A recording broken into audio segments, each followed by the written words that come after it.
Listen, listen, listen to my heart song. I will never forget thee, I will never forsake thee. I will never forget thee, I will never forsake thee. Listen, listen, listen to my heart song. Listen, listen, listen to my heart song. I will never forget thee, I will never forsake thee. I will never forget thee, I will never forsake thee. Listen, listen, listen to my heart song. Listen, listen, listen to my heart song. I will never forget thee, I will never forsake thee. I will never forget thee, I will never forsake thee. Listen, listen. Good morning. Welcome to the Unitarian Universal Fellowship of the Rappahannock, a sacred place to practice a free and responsible search for truth and meaning. My name is Jeff. I will be your service leader today, and together we will welcome a divine light into the sanctuary on this glorious winter solstice morning. Relax into self with the Kriya and timeless words of Yogananda, and embark on another marvelous, magical Marley Ma adventure that dives deeper into Yogananda's vision of the Nativity, a story not only of a single birth long ago, but of the divine light that shines in one light in everyone's heart. A warm and heartful welcome to any first-time visitors. We're delighted to have you, and please join us after the service for coffee, snacks, and conversation. You'll find this week's announcements in today's bulletin. As we begin, we invite today's Zoom operator, Donna Wilson, to come forward and lead in a special winter solstice ceremony as we light our chalice. Donna?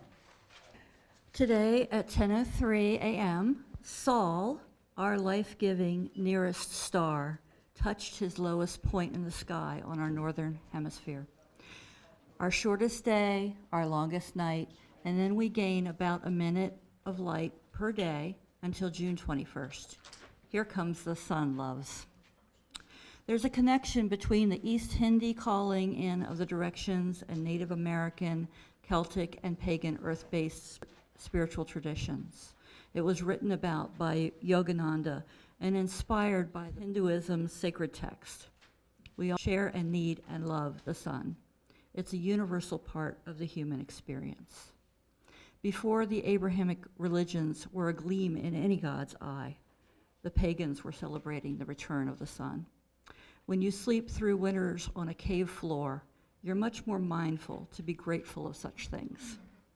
We neo-pagans intend that mindfulness in spite of our privileged heat pump lifestyles. You're welcome to stand with us as we commune and honor nature, or stay seated if you prefer. It roughly goes like this. Penny. Guardians of the East, element of air, we beseech you to come gently. Please join us as our honored guest in this space of love. You are our breath and inspiration. Blow into our lives fresh energy and hope, and blow out of our lives everything that no longer serves the highest good.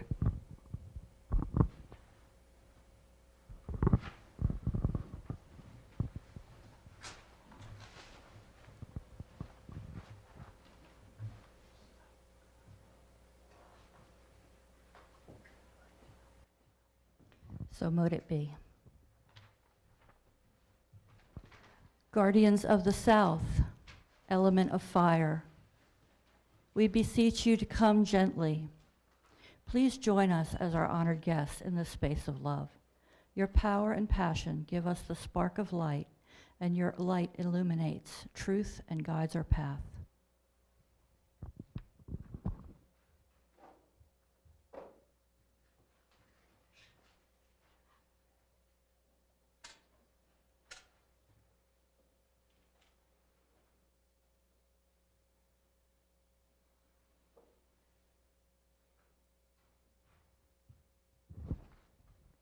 So mote it be.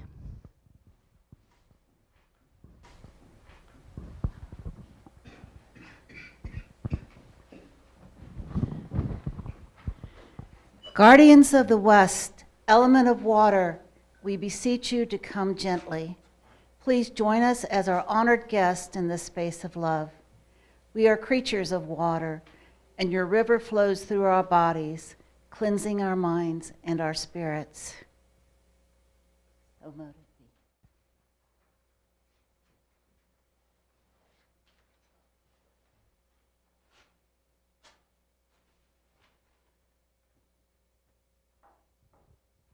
So mote it be.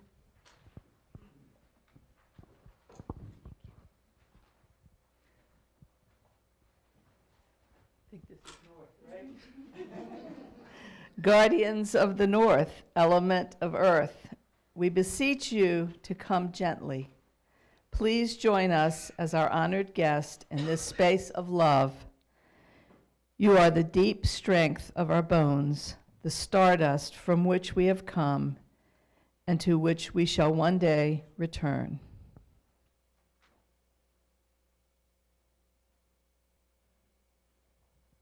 So mote it be. And now within the circle of protection that we've created, we can now light our chalice.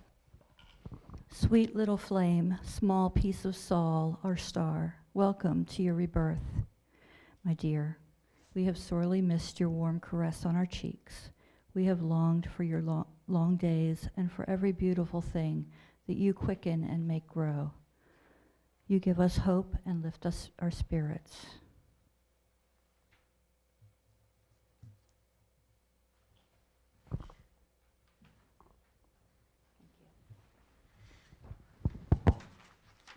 Thank you, Donna.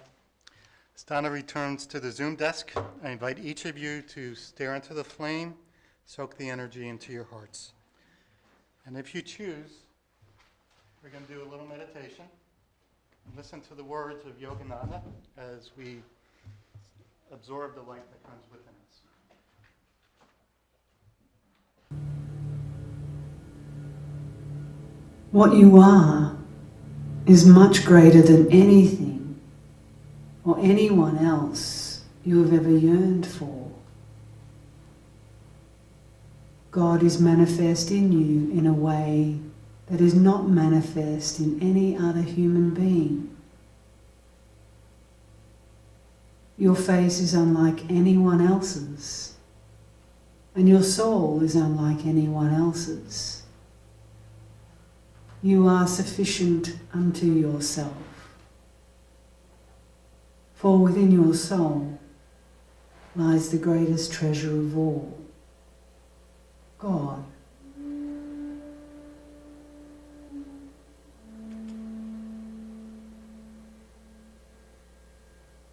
Be honest with yourself. The world is not honest with you. The world loves hypocrisy. When you are honest with yourself, you find the road to inner peace. One who knows their soul knows this truth. I am beyond everything finite. I now see that the Spirit, alone in a space with its ever-new joy, has expressed itself as the vast body of nature.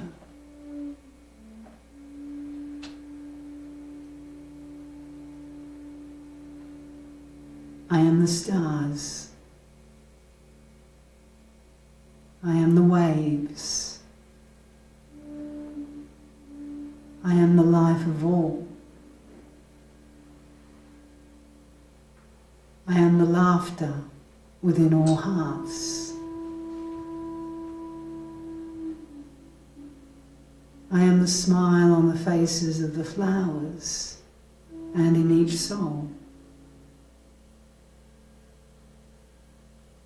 I am the wisdom and power that sustain all creation.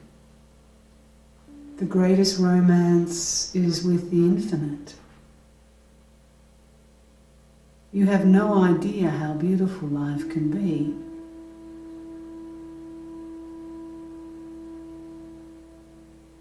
When you suddenly find God everywhere, when God comes and talks to you and guides you. The romance of divine love has begun.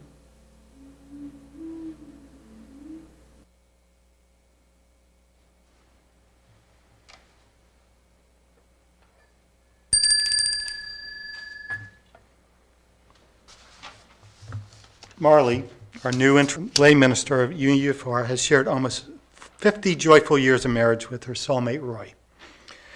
They are proud parents of one son, grandparents of 4 granddaughters, and great-grandparents of 2 great-granddaughters. Her artistic path is deeply interwoven with a lifelong spiritual quest. Marley has taken part in Native American Yupi ceremonies, sun dances, ayahuasca ceremonies with the Shuar people of the Ecuadorian Amazon. Her stories have also led her to learn from a wide range of traditions, including Peruvian, Tibetan Bon shamans, Mahayana Buddhist, Sufi teachers, and non-dual wisdom teachings, creating a rich and varied spiritual tapestry.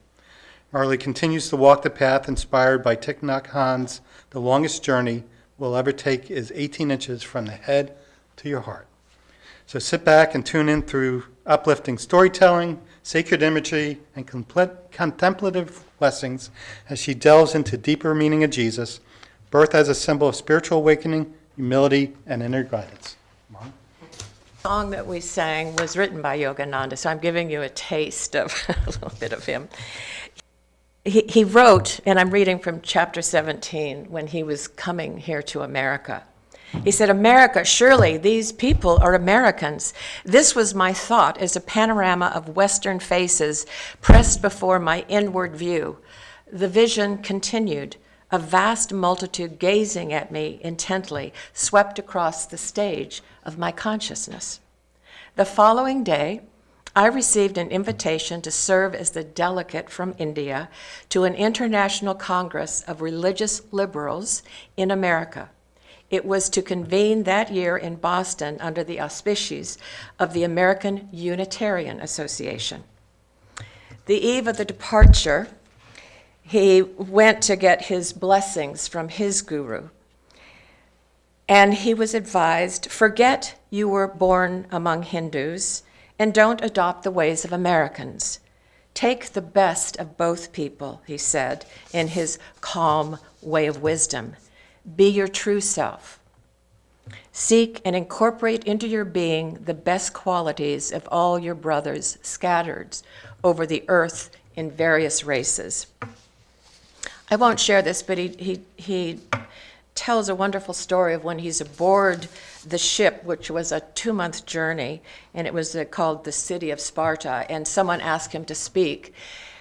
And in English, and he sort of panicked, so he prayed to his guru, and all of a sudden the English flowed, and he actually said that he received a lot of invitations for talks when he arrived to America. And he did speak before the Unitarian and the whole international group of liberals, and that was equally successful. And in 1924, he started the transcontinental tour and spoke before thousands in many principal cities. By the end of 1925, he had established an American headquarters on Mount Washington Estates in Los Angeles. Years sped by while he lectured in every part of his new land and addressed hundreds of clubs, colleges, churches, and groups of every denomination. During his 32 years in the West, Yogananda initiated more than 100,000 students in Kriya Yoga and founded the Self-Realization Fellowship that is flourishing still today, serving hundreds of thousands globally with over 600 centers in over 175 countries. As we move deeper into December, we began to see a flourish of Christmas decorations celebrating the holidays.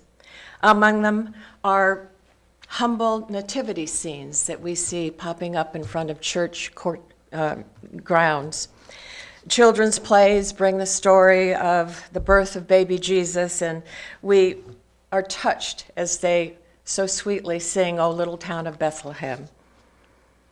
Indeed, we know the Nativity story very, very well. But then again, I ask, do we?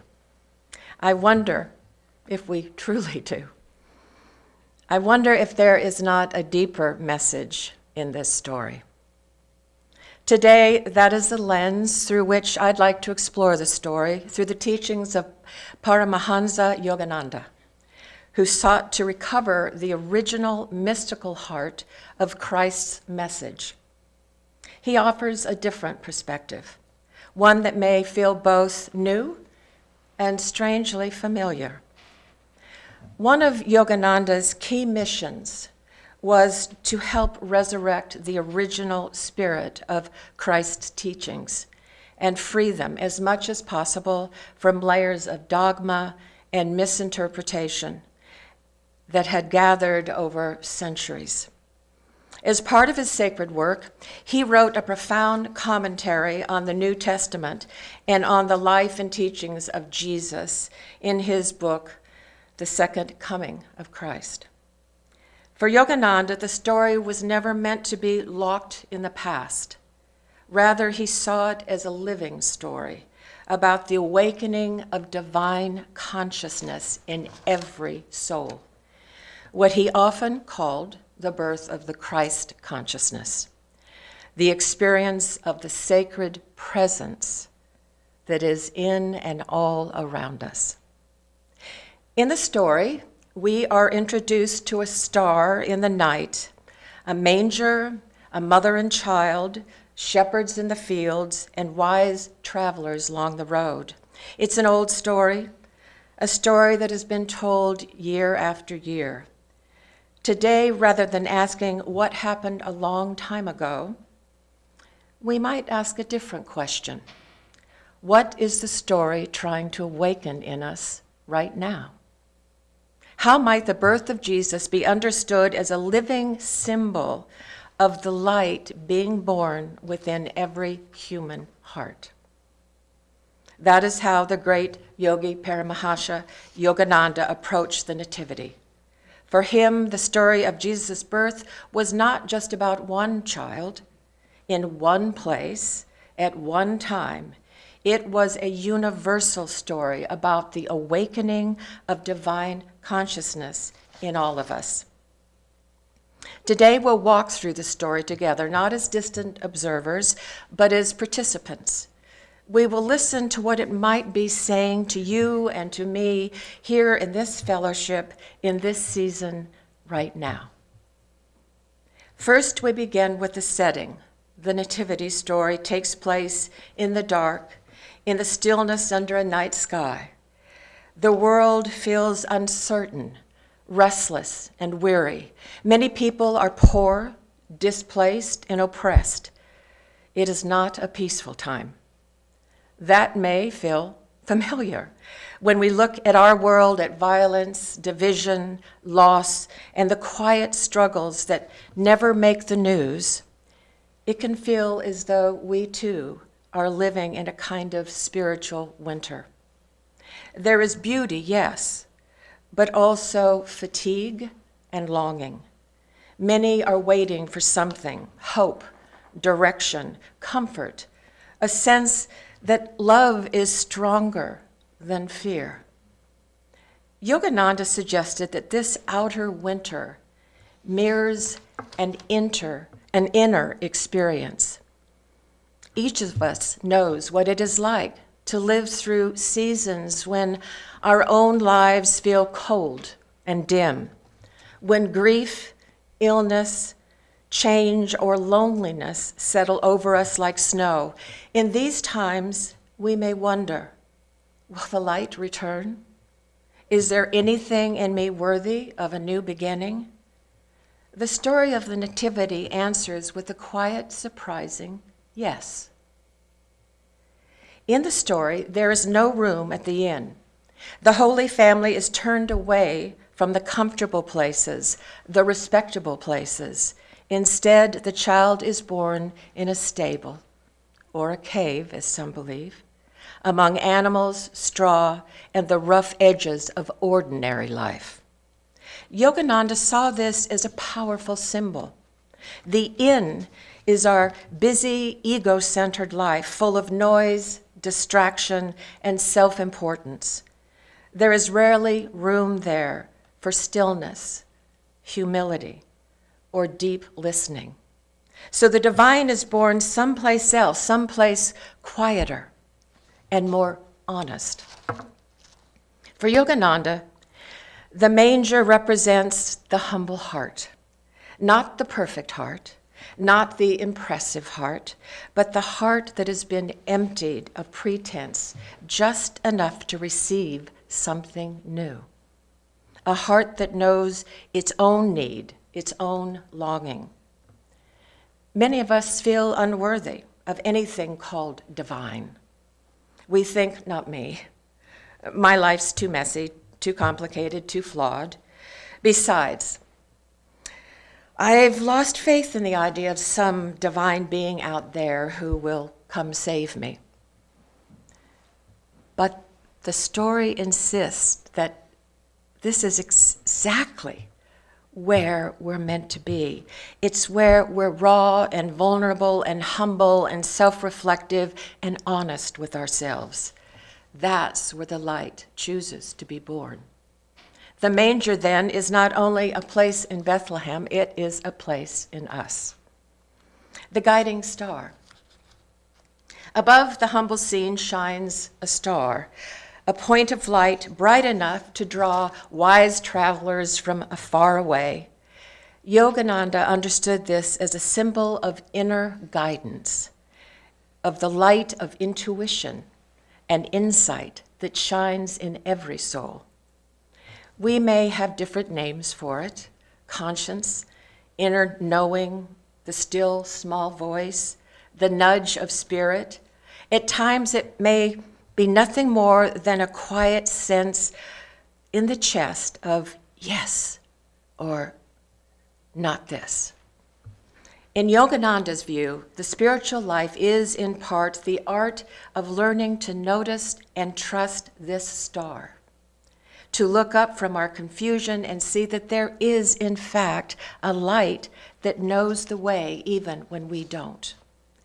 The wise travelers in the story do not know all the details in advance.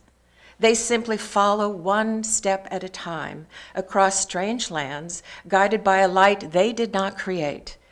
In that sense, they are like us. None of us has a map for every turn of our lives.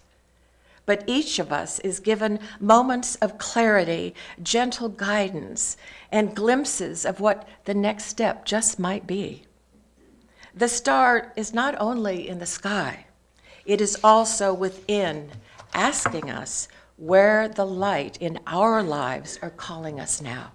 What small step might you take even without seeing the whole road? Can we trust the light of our inner guidance? The Nativity brings together two very different groups, shepherds and wise men. The shepherds are simple people, out in the fields doing their everyday work. They're not powerful, they're not educated or important in the eyes of the world. Yet they are the first to learn the news that something sacred has come into the world. They arrive with open hearts, bringing no gifts, but their awe and their presence. The wise men, on the other hand, are scholars, observers of the stars, people of learning and resources.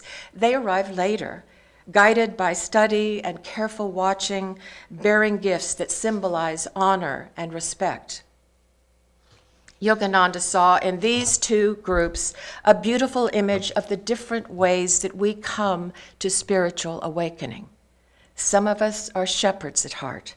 We come through devotion, through simple love and wonder, through the feeling that there is something more, that we cannot quite name it, but which draws our hearts the way music calls us from a distance. Others are more like the wise men, We question, we study, we read, we analyze, and slowly, steadily, we are led toward a deeper understanding. The Nativity does not ask us to choose.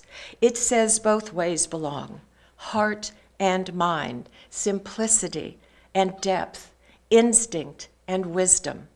All are drawn to the same presence. Christ consciousness, in Yogananda's language, welcomes both the shepherd and the scholar within us. Perhaps you recognize yourself in one of those paths. Perhaps you see a bit of both. However you arrive, you are welcome at the cradle of awakening. The story also tells of angels singing, "Peace on earth, goodwill to men." It can be hard to hear that phrase without immediately thinking, but where is the peace? And where is that goodwill? Yogananda would say that the angel's song is first and foremost an inner experience, a change in consciousness, a higher vibration.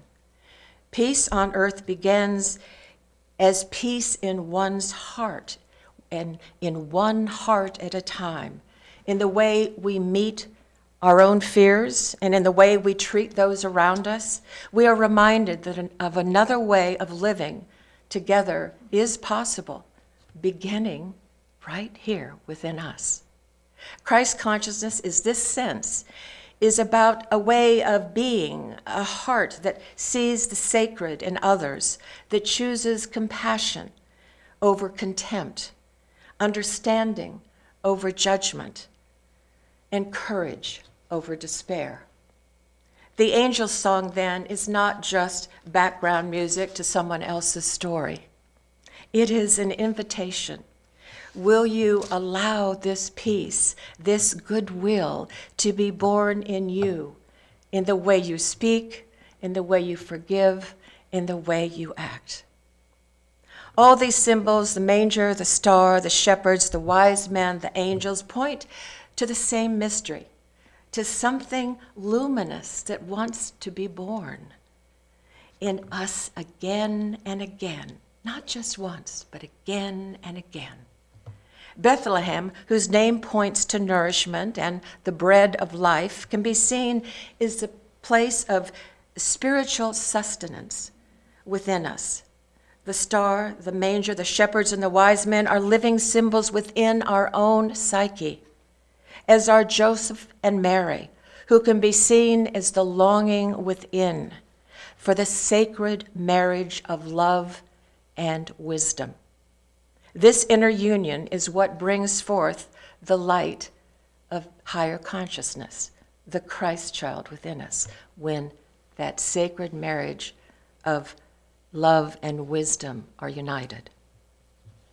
Yogananda believed that Jesus came not only to show us who he was, but to remind us of who we are and who we can become.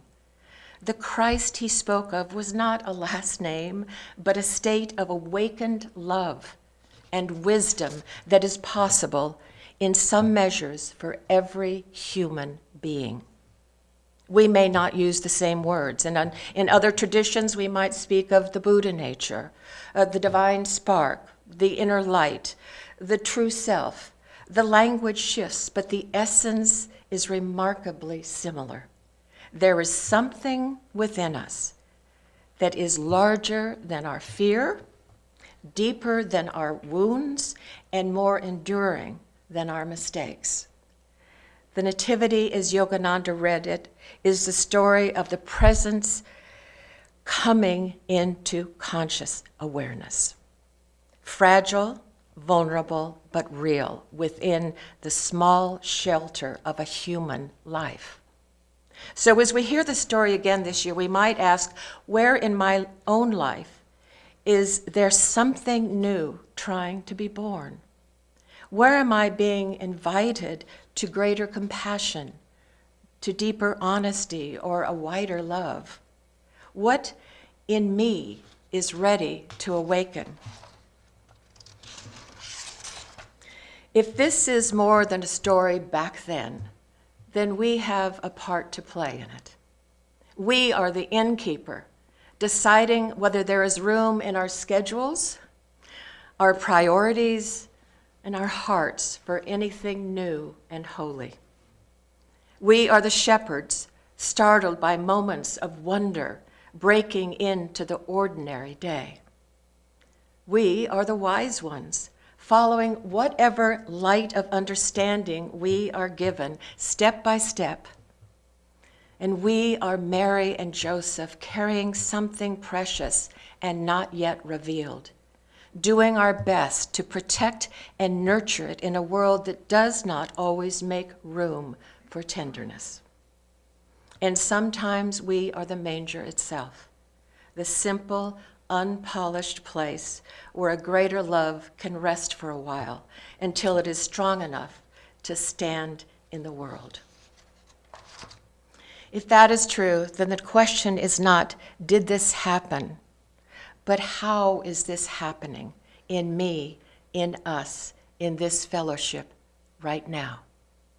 Perhaps the Christ child is born each time we forgive, when it would be much easier to hold a grudge, each time we choose to listen instead of dismissing, each time we offer hospitality to someone who feels that there is no room for them, each time we act from the quiet center of love rather than the loud voices of fear.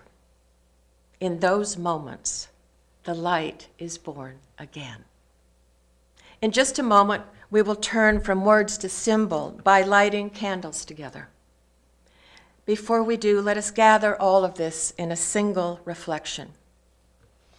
This season, we remember a child born in a lowly place, reminding us that sacred enters through humility.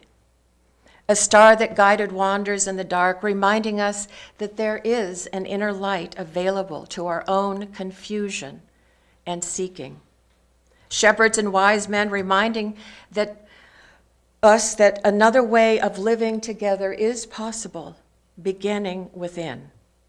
For Yogananda, these are not just religious images, they are invitations. They remind us that the birth of divine awareness is not limited to one tradition, one story, or one person. It is the quiet work of a lifetime available to every soul. And so as December unfolds and we move closer to the longest night of the year, we return to the simple, luminous truth. The light we seek is the very light we carry. And so on that note, I would like us to light our candles, and I'll start with one, to be a symbol of that light within yourselves, and also, as light does, it spreads itself. And there are many people this holiday season, it's a very difficult time. It's a time sometimes of loss, of alienation. Some are going hungry right now, they're confused, and they're getting reminders of all this joy around, which is wonderful, but they're not quite ready. So I ask that you hold this light in and let it spread out to those, some of them that you may know, that are in need of a little light right now. And as we leave today, may we carry our light out into the world.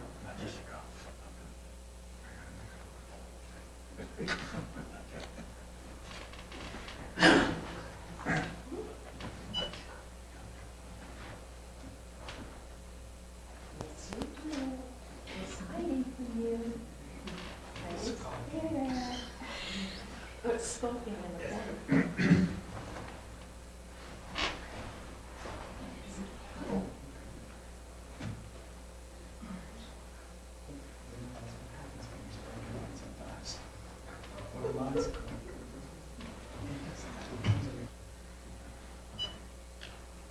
All right, I think we have a beautiful song that I found, and if you'll indulge me,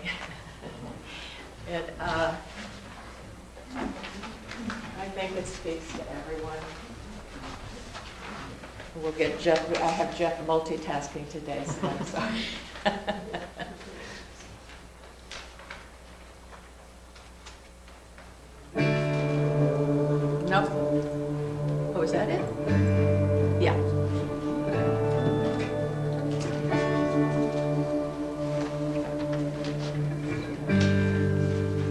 It's on the back.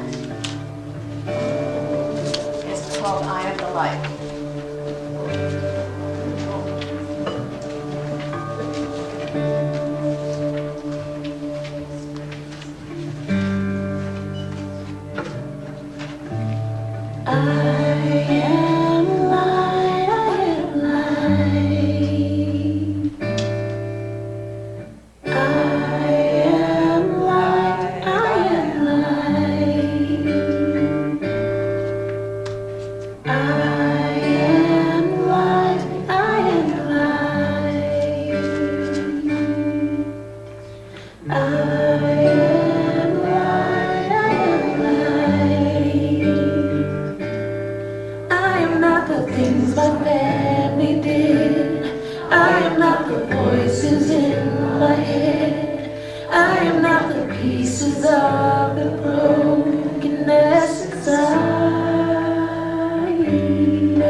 Lifetime, I want to come back with that voice.